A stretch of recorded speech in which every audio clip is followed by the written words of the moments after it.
দিন দিন ভয়াবহ হচ্ছে ডেঙ্গু পরিস্থিতি। হাসপাতালে ভর্তি হচ্ছেন নতুন রোগী। দর্শক, শরীয়তপুরে ডেঙ্গু পরিস্থিতি জানাতে এই মুহূর্তে আমাদের সাথে যুক্ত হচ্ছেন নুরুল আমিন রবিন। রবিন।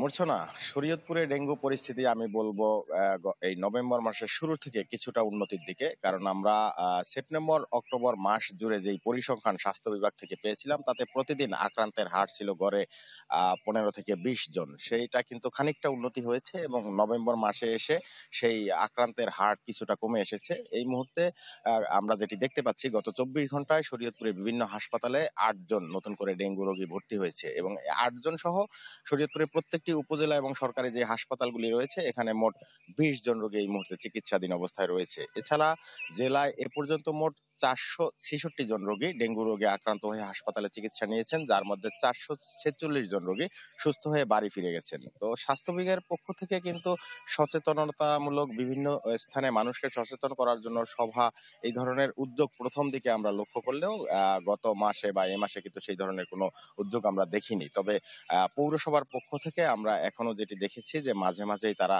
মশা নিধনের যেই স্প্রে সেগুলি তারা করছেন। আর হাসপাতালে যে সকল রোগীরা চিকিৎসা নিচ্ছেন তাদের মধ্যে কিন্তু সচেতনতার ঘাটতি আমরা দেখেছি। অনেককেই আমরা দেখেছি তারা কিন্তু মশারি খাটিয়ে তারা হাসপাতালে থাকছেন না। এই ব্যাপারে কিছুটা অনীহা ছিল, তবে শীতের প্রকোপ কিছুটা বৃদ্ধি পাওয়ায় কিন্তু এখন আমরা যেটি দেখতে পাচ্ছি যে মশারি খাটিয়ে রোগীরা থাকছে। তো শরীয়তপুরের পরিস্থিতি শুরুর দিকে আমরা যেটি দেখেছিলাম যে অধিকাংশ রোগী যারা ঢাকা বা নারায়ণগঞ্জ থেকে এসেছিলেন তাদের মধ্যে আক্রান্তের হারটা বেশি থাকলেও শেষ সময়ে বা অক্টোবর মাস থেকে আমরা যেটি দেখেছি পরিসংখ্যান অনুযায়ী যে জেলার অভ্যন্তরেও কিন্তু ডেঙ্গু রোগে আক্রান্ত হয়েছে এবং যেই সংখ্যাটি কিন্তু এর মাঝে বৃদ্ধি পেলেও এখন কিছুটা উন্নতির দিকে। স্বাস্থ্য বিভাগের পক্ষ থেকে তাদেরকে সচেতন করার পাশে ডেঙ্গু রোগের যে চিকিৎসা সেটি চিকিৎসকরা করে যাচ্ছেন। তো এই ছিল শরীয়তপুর থেকে ডেঙ্গু পরিস্থিতি নিয়ে সবশেষ তথ্য। মূর্ছনা।